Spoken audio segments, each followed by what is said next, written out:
मित्रों, जब बात आती है संपूर्ण समर्पण, ज्ञान, भक्ति और शक्ति की, तो केवल एक ही वीर का नाम स्मरण होता है, महाबली पवन पुत्र श्री हनुमान। तो क्या उनका बल मापा जा सकता है? आखिर हनुमान जी के अंदर कितना बल है? राम दूत अतुलित बल धामा, अंजनी पुत्र पवन सुत नामा। अर्थात हनुमान जी के बल की कोई तुलना नहीं है।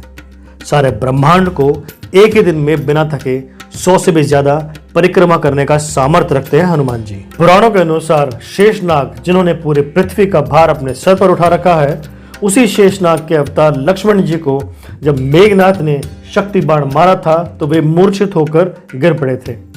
तब मेघनाथ लक्ष्मण जी को रावण के पास ले जाना चाहता था और उसने उनको अपने हाथों में उठाना चाहा, लेकिन मेघनाथ से उनका शरीर उठाया नहीं गया। परंतु हनुमान जी ने भगवान श्री राम का नाम लिया और लक्ष्मण जी को उठाकर आकाश मार्ग से वहां से एक सुरक्षित स्थान पर ले गए।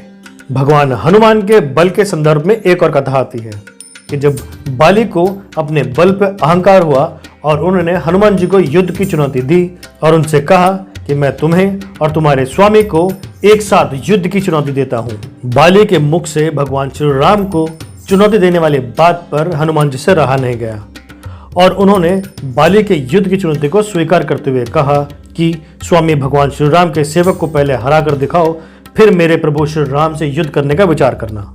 अगले दिन युद्ध की बात निश्चित हुई और जब युद्ध के लिए हनुमान जी ने ब्रह्मा जी के कहने पर केवल अपने बल का 90% हिस्सा अपने प्रभु श्री राम को समर्पित कर दिया और केवल 10% हिस्सा ही लेकर बाली से युद्ध करने चले गए, तब बाली को ब्रह्मा जी के वरदान स्वरूप आधा बल मतलब 5वां हिस्सा बाली के शरीर में प्रवेश कर गया और उस आधे बल को बाली का शरीर सहन नहीं कर पा रहा था, क्योंकि उस बल को सहने की ताकत बाली में नहीं थी।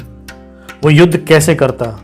तब ब्रह्मा जी वहां प्रकट हुए और बाली को समझाया कि हनुमान जी के बल का केवल 5% हिस्सा भी तुम सहन नहीं कर पा रहे हो, तो युद्ध कैसे करोगे? यदि जीवित रहना चाहते हो तो यहाँ से जितनी दूर हो सके भाग जाओ, वरना हनुमान जी ज्यादा देर नहीं करेंगे और तुम्हें मार डालेंगे। तब बाली वहां से अपनी जान बचाकर भागा। जय वीर बजरंग बली हनुमान की। किसी संत ने बताया है कि हनुमान जी की एक सबसे छोटी वाली उंगली का बल कितना होता है।